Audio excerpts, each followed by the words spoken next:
बच्चों नमस्कार। 10वीं की कक्षा में आप सबका हार्दिक स्वागत है। बच्चों, जैसे जैसे हम लोग तरक्की करते जा रहे हैं, हमारे पास धन संपदा आती जा रही है, हम लोग भोग विलास में डूबते जा रहे हैं। हमारी सुख सुविधाएं उसके अनुसार हम लोग सामान ज्यादा से ज्यादा खरीदने लगे हैं, अपने कपड़ों की ओर अधिक ध्यान देने लगे हैं। लेकिन क्या आपको मालूम है, एक व्यक्तित्व ऐसा भी था जो भारत के सर्वोच्च पदवी पर आसीन होने के बावजूद, जो भारत का सर्वोच्च पुरुष बनने के बावजूद बहुत ही सादा, बहुत ही विनम्र था। आइए आपको आज मैं उसी के बारे में बताती हूँ। आपका पाठ राजेंद्र बाबू। आइए इस पाठ की लेखिका महादेवी वर्मा जी का जीवन परिचय जान लें। 1907 को होली के दिन उत्तर प्रदेश के फर्रुखाबाद में जन्मी महादेवी वर्मा की प्रारंभिक शिक्षा इंदौर में हुई। इन्होंने विवाह के बाद पढ़ाई कुछ अंतराल से फिर शुरू की। वे मिडिल स्तर की परीक्षा में पूरे प्रांत में प्रथम आई और छात्रवृत्ति भी पाई। यह सिलसिला कई कक्षाओं तक चला। बौद्ध भिक्षुणी बनना चाहा, लेकिन महात्मा गांधी के आह्वान पर सामाजिक कार्यों में जुट गई। उच्च शिक्षा के लिए विदेश न जाकर नारी शिक्षा प्रसार में जुट गई। इन्होंने स्वतंत्रता आंदोलन में भी भाग लिया। आओ बच्चों, इनकी रचनाओं के बारे में जान लें। महादेवी की प्रमुख काव्य कृतियां हैं निहार, रश्मि, नीरजा, सांध्य गीत, दीपशिखा, प्रथम आयाम, अग्निरेखा यात्रा। महादेवी का समस्त काव्य वेदनामय है। काव्य के साथ साथ महादेवी ने उच्च कोटि के गद्य साहित्य की भी रचना की। इसका अर्थ है बच्चों, इन्होंने कविताएं भी लिखी और कई निबंध भी लिखे। उन्होंने मुख्य रूप से संस्मरण और रेखाचित्र प्रस्तुत किए हैं। इनकी गद्य रचनाएं हैं अतीत के चलचित्र, श्रृंखला की कड़ियाँ, स्मृति की रेखाएं, पथ के साथी, मेरा परिवार और चिंतन के क्षण। महादेवी की रुचि चित्रकला में भी रही। उनके बनाए चित्र उनकी कई कृतियों में प्रयुक्त किए गए हैं। 11 सितंबर 1987 को उनका देहावसान हुआ। उन्हें ज्ञानपीठ पुरस्कार सहित प्रायः सभी प्रतिष्ठित पुरस्कारों से सम्मानित किया गया। भारत सरकार ने 1956 में उन्हें पद्म भूषण अलंकरण से अलंकृत किया था। आओ बच्चों, आज हम महादेवी वर्मा जी के लिखे हुए संस्मरण राजेंद्र बाबू को पढ़ते हैं। यहाँ मैं एक बात आपको बताना चाहूँगी कि संस्मरण का अर्थ होता है स्मृतियों यानी यादों के आधार पर किसी विषय या व्यक्ति के ऊपर लिखा गया निबंध या ग्रंथ। राजेंद्र बाबू।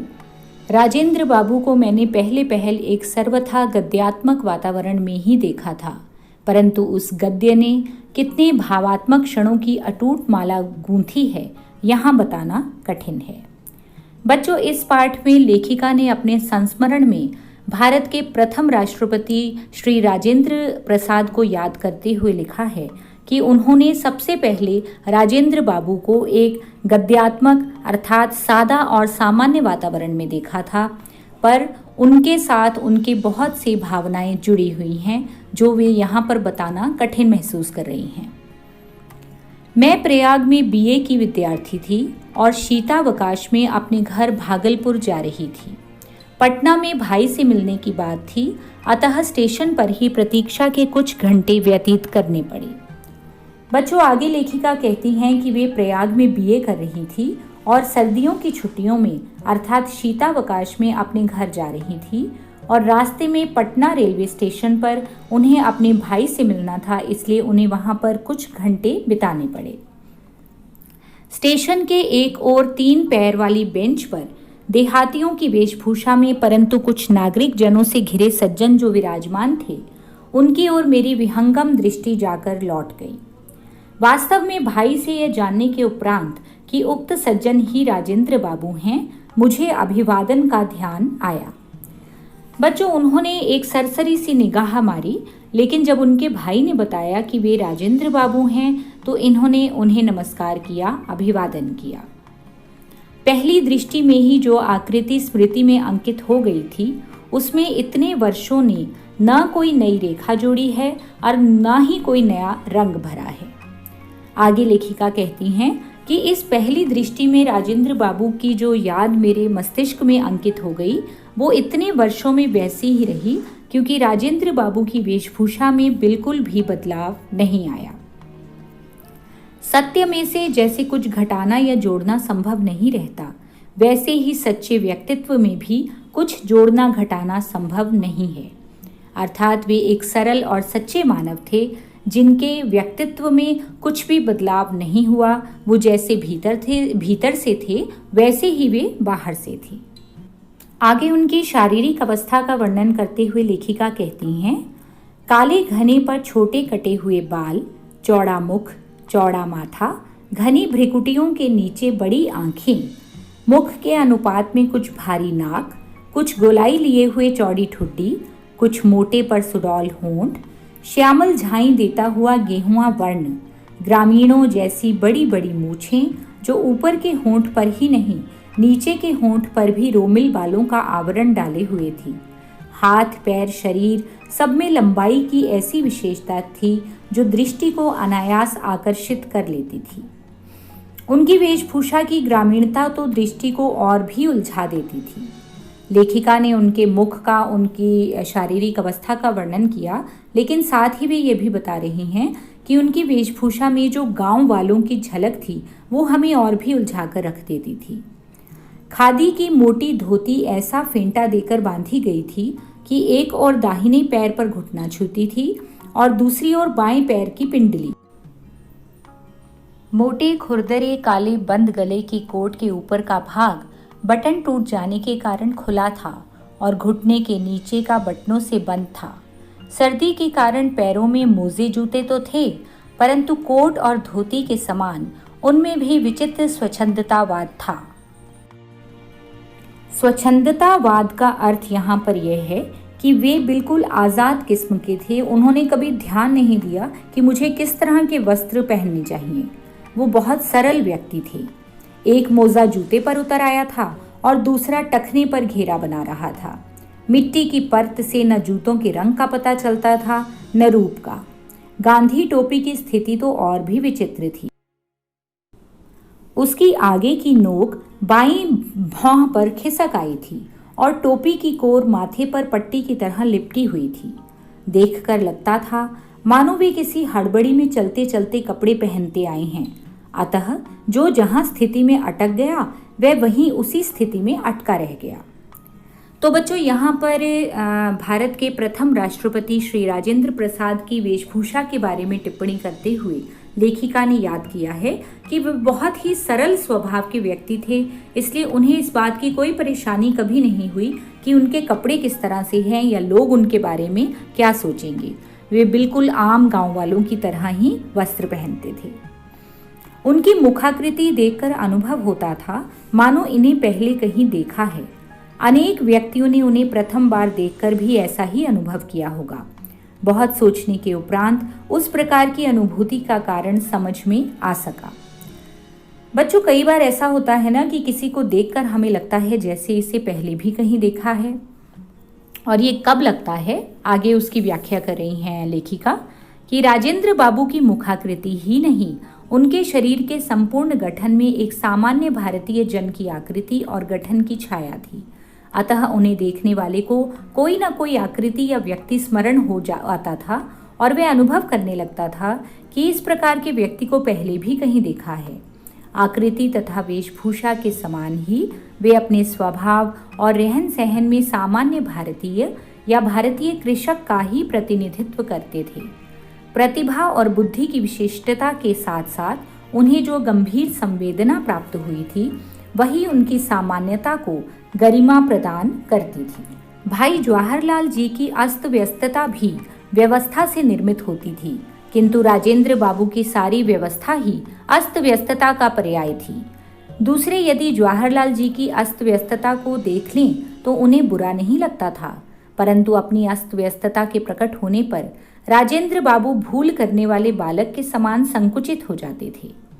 एक दिन यदि दोनों पैरों में दो भिन्न रंग के मोजे पहने किसी ने उन्हें देख लिया तो उनका संकुचित हो उठना अनिवार्य था, परंतु दूसरे दिन जब वे स्वयं सावधानी से रंग का मिलान करके पहनते तो पहले से भी अधिक अनमिल रंगों के पहन लेते।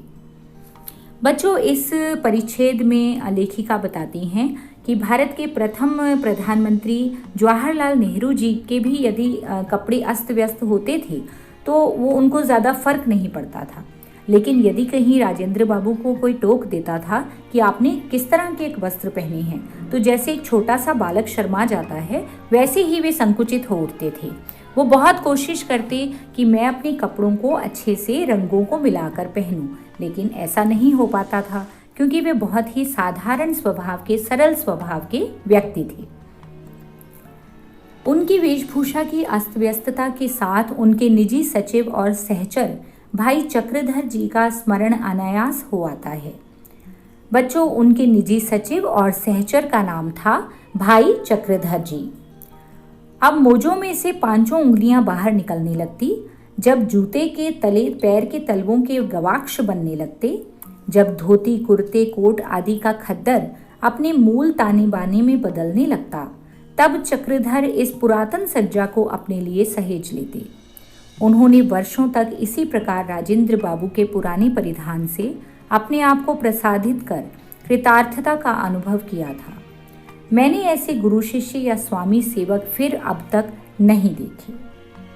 बच्चों, आगे लेखिका बताती हैं कि उनके जो चक्रधर जी थे, अगर राजेंद्र प्रसाद जी के वस्त्र पुराने हो जाते थे तो उसे चक्रधर जी ले लेते और वो उसे पहन लेते, और ऐसा प्यार उन्होंने कभी किसी का नहीं देखा। ऐसे गुरु शिष्य या स्वामी सेवक उन्होंने दोबारा नहीं देखे।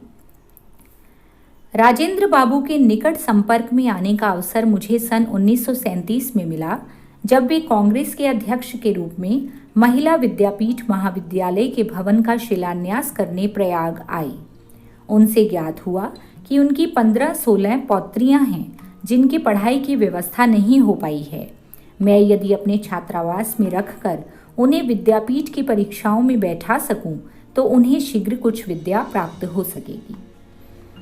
पहले बड़ी, फिर छोटी, फिर उनसे छोटी के क्रम से बालिकाएं मेरे संरक्षण में आ गईं और उन्हें देखने प्रायः उनकी दादी और कभी कभी दादा भी प्रयाग आते रहे। बच्चों, यहाँ आप लोग समझ ही गए होंगे कि दादा दादी कौन हैं? राजेंद्र प्रसाद जी और उनकी धर्मपत्नी। तभी राजेंद्र बाबू की सहधर्मिणी के निकट संपर्क में आने का अवसर मिला। सहधर्मिणी का अर्थ है धर्मपत्नी। वे सच्चे अर्थ में धरती की पुत्री थी, साध्वी, सरल, क्षमामयी, सबके प्रति ममतालु और असंख्य संबंधों की सूत्रधारिणी। ससुराल में उन्होंने बालिका वधू के रूप में पदार्पण किया था। बच्चों, बालिका वधू का अर्थ होता है जिनकी बचपन में ही शादी हो गई हो। संभ्रांत जमींदार परिवार की परंपरा के अनुसार उन्हें घंटों सिर नीचा करके एकासन बैठना पड़ता था। परिणामतः उनकी रीढ़ की हड्डी इस प्रकार झुक गई कि युवती होकर वे सीधी खड़ी नहीं हो पाई। बच्चों, राजेंद्र प्रसाद जी एक जमींदार परिवार से संबंध रखते थे और उनकी बहुओं को सिर नीचा करके रहना होता था, घूंघट निकालकर, और ऐसा करने के कारण जो राजेंद्र बाबू की धर्मपत्नी थी, उनकी रीढ़ की हड्डी इस प्रकार झुक गई थी कि अब वे बिल्कुल सीधा खड़े नहीं हो पाती थी। बिहार के जमींदार परिवार की वधू और स्वातंत्र्य युद्ध के अपराजय सेनानी की पत्नी होने का न उन्हें कभी अहंकार हुआ और न उनमें कोई मानसिक ग्रंथि ही बनी। छात्रावास की सभी बालिकाओं तथा नौकर चाकरों का उन्हें समान रूप से ध्यान रहता था। एक दिन या कुछ घंटों ठहरने पर भी वे सबको बुला बुलाकर उनका तथा उनके परिवार का कुशल मंगल पूछना न भूलती थी। घर से अपनी पौत्रियों के लिए लाए मिष्ठान में से प्रायः सभी बंट जाता था। देखने वाला ये जान ही नहीं सकता था कि वह सबकी इया अय्या अर्थात दादी नहीं है। बच्चों, यहाँ पर लेखिका ने बताया है कि बिहार के जमींदार परिवार की वे बहू थी और एक स्वतंत्रता सेनानी की पत्नी होने के कारण भी उनमें कभी अहंकार नहीं था, यानी उन्होंने कभी अपने ऊपर गर्व नहीं किया। और वे जब भी छात्रावास में आती तो केवल अपनी पोतियों के लिए ही नहीं बल्कि अन्य सभी बालिकाओं के लिए और नौकरों चाकरों के लिए भी मिष्ठान यानी मिठाइयाँ लेकर आती थी। गंगा स्नान के लिए तो मुझे उनके साथ प्रायः जाना पड़ता था।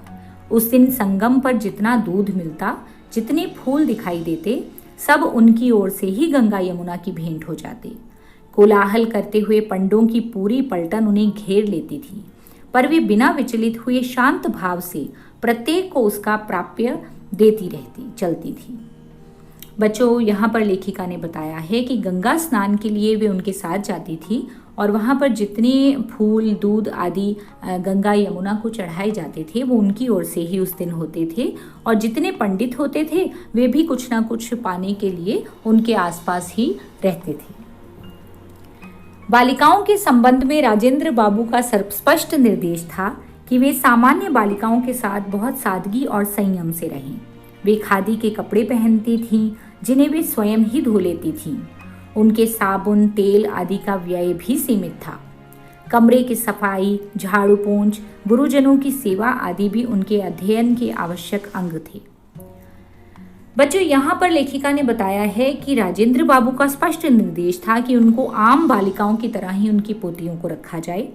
वे स्वयं खादी के कपड़े ही पहनती थी और स्वयं ही धोती थी, और कमरे की साफ सफाई, झाड़ पोंछ और गुरुओं की सेवा करना उनका मुख्य लक्ष्य होता था। उस समय संघर्ष के सैनिकों का गंतव्य जेल ही रहता था, अतः प्रायः किसी की पत्नी, किसी की बहन, किसी की बेटी विद्यापीठ के छात्रावास से अनुपस्थित होती थी। स्वतंत्रता के उपरांत उनमें से कुछ दिल्ली चली गईं और कुछ विशेष योग्यता प्राप्त करने के लिए अंग्रेजी के विद्यालयों में भर्ती हो गईं।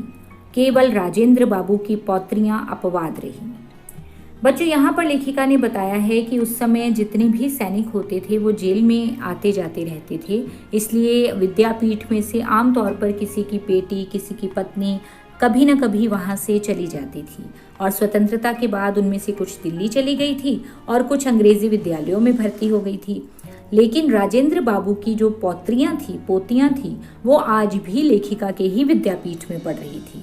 और राजेंद्र बाबू के भारत के प्रथम राष्ट्रपति हो जाने के उपरांत मुझे स्वयं उनकी पौत्रियों के संबंध में चिंता हुई।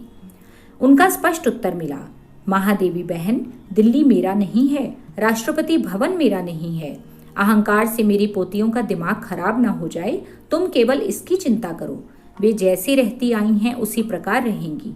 कर्तव्य विलास नहीं, कर्मनिष्ठा है। लेखिका के इस प्रश्न का जो स्पष्ट उत्तर था वो राष्ट्रपति जी ने दे दिया था कि मैंने अपनी पोतियों का दिमाग घमंड से खराब नहीं करना कि उन्हें मैं अंग्रेजी विद्यालयों में डालूं, इसलिए वो जहां आपके पास पढ़ती आ रही हैं वहीं उन्हें पढ़ाइए, और कर्तव्य भोग विलास में नहीं है बल्कि कर्म करने में ही इनका कर्तव्य है। उनकी सहधर्मिणी में भी किसी प्रकार का परिवर्तन नहीं हुआ, यानी राजेंद्र प्रसाद जी की पत्नी में भी राष्ट्रपति की पत्नी बनने के बाद कोई बदलाव नहीं आया। जब राष्ट्रपति भवन में उनके कमरे से संलग्न रसोई घर बन गया तब वे दिल्ली गईं और अंत तक स्वयं भोजन बनाकर सामान्य भारतीय गृहिणी के समान पति, परिवार तथा परिजनों को खिलाने के उपरांत स्वयं अन्न ग्रहण करती थी। राष्ट्रपति की पत्नी बनने के बाद भी बच्चों वे स्वयं रसोई में खुद भोजन पकाती थी और अपने परिवार का ध्यान रखती थी। उस विशाल भवन में यदि अपने अद्भुत आतिथ्य की बात न कहूं तो कथा अधूरी रह जाएगी। अब लेखिका को याद आ रहा है कि जब वो उनके राष्ट्रपति भवन में रहने के लिए गई तो उसका आतिथ्य, उसका स्वागत सत्कार किस प्रकार हुआ, उसकी मेहमान नवाजी किस प्रकार हुई। बालिकाओं की दादी ने मुझे दिल्ली आने का विशेष निमंत्रण तो दिया ही, साथ ही प्रयाग से सिरकी के बने 1 दर्जन सूप लाने का भी आदेश दिया। उन्होंने बार बार आग्रह किया कि मैं उनके लिए इतना कष्ट अवश्य उठाऊं, क्योंकि फटकने पछोड़ने के लिए सिरकी के सूप बहुत अच्छे होते हैं, पर कोई उन्हें लाने वाला नहीं। तो बच्चों, लेखिका से सिरकी के सूप मंगवाए गए क्योंकि वे फटकारने के लिए, पछोड़ने के लिए बहुत अच्छे होते थे। प्रथम श्रेणी के डिब्बे में 12 सूपों के टांगने पर जो दृश्य उपस्थित हुआ उससे भी अधिक विचित्र दृश्य तब प्रत्यक्ष हुआ जब राष्ट्रपति भवन से आई बड़ी कार पर यह उपहार लादा गया। राष्ट्रपति भवन के हर द्वार पर सलाम ठोंकने वाले सिपाहियों की आंखें विस्मय से खुली रह गई।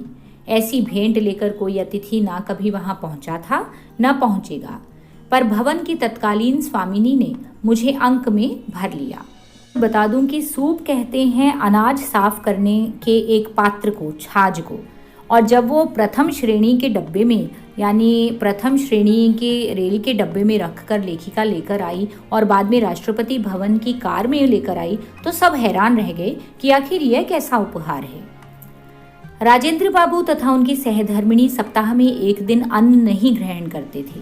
संयोग से मैं उनके उपवास के दिन ही पहुंची, अतः उनकी यह जिज्ञासा स्वाभाविक थी कि मैं कैसा भोजन पसंद करूंगी। बेटे राजेंद्र बाबू और उनकी पत्नी सप्ताह में एक दिन खाना नहीं खाते थे, अन्न नहीं खाते थे, क्योंकि उनका व्रत होता था। और उसी दिन लेखिका जब पहुंची तो वो लोग जानना चाहते थे कि लेखिका कैसा भोजन खाएंगी। उपवास में भी आतिथ्य का साथ देना उचित समझकर मैंने निरन्न भोजन की ही इच्छा प्रकट की थी। फलाहार के साथ उत्तम खाद्य पदार्थों की कल्पना स्वाभाविक रहती ही। सामान्यतः हमारा उपवास अन्य दिनों के भोजन की अपेक्षा अधिक व्यय साध्य हो जाता है, क्योंकि उस दिन हम भांति भांति के फल, मेवे, मिष्ठान आदि एकत्र कर लेते हैं। बच्चों, ये आम बात है कि जब भी हम व्रत रखते हैं तो हमारे दिमाग में होता है कि अन्न हमने नहीं खाना, अनाज नहीं खाना, और हम तरह तरह के फल, फ्रूट, मिठाइयाँ आदि खाते हैं। लेकिन यहाँ राष्ट्रपति के घर में देखिए क्या परिवर्तन है। मुझे आज भी वह संध्या नहीं भूलती जब भारत के प्रथम राष्ट्रपति को मैंने सामान्य आसन पर बैठकर दिन भर के उपवास के उपरांत केवल कुछ उबले आलू खाकर पलायन करते देखा। मुझे भी वही खाते देखकर उनकी दृष्टि में संतोष और होठों पर बालकों जैसी सरल हंसी छलक उठी। तो बच्चे, उन्होंने अपना व्रत जो था वो किस तरह से पूरा किया? केवल कुछ उबले हुए आलू खाकर। यानी वो इतने साधारण, इतने सरल व्यक्ति थे कि राष्ट्रपति बनने के पश्चात भी उनमें कोई परिवर्तन नहीं आया। जीवन मूल्यों की परख करने वाली दृष्टि के कारण उन्हें देश रत्न की उपाधि मिली और मन की सरल स्वच्छता ने उन्हें अजात शत्रु बना दिया। बच्चों, अजात शत्रु होता है वह व्यक्ति जिसका कोई शत्रु ना हो, और उन्हें देश रत्न की उपाधि से सम्मानित किया गया। अनेक बार प्रश्न उठता है, क्या वह सांचा टूट गया जिसमें ऐसे कठिन कोमल चरित्र ढलते थे? अब लेखिका अंत में यही अपनी स्मृतियों से कहना चाहती हैं कि क्या अब भगवान ने ऐसे मनुष्य बनाने बंद कर दिए जो इतने सरल होते थे और इतने कोमल होते थे। बच्चों, उम्मीद करती हूँ कि आज का पाठ आपको अच्छी तरह से समझ आ गया होगा और आप लोग समझ गए होंगे कि जिंदगी में चाहे जितना भी आगे बढ़ जाएं, लेकिन यदि हम अपना भोलापन, अपना सरल व्यक्तित्व अपने साथ रखें तो निस्संदेह हम एक बहुत ही अच्छे इंसान कहलाएंगे। और जीवन में हमेशा आगे बढ़ते रहिए, लेकिन दूसरों को कुचले बगैर, दूसरों को नीचा दिखाए बगैर। इस पाठ का जो अभ्यास है वो आप नीचे डिस्क्रिप्शन में पा सकते हैं। इसी प्रकार पढ़ते रहिए, आगे बढ़ते रहिए और अपने देश और अपने माता पिता और अपने गुरुओं का नाम रोशन करें।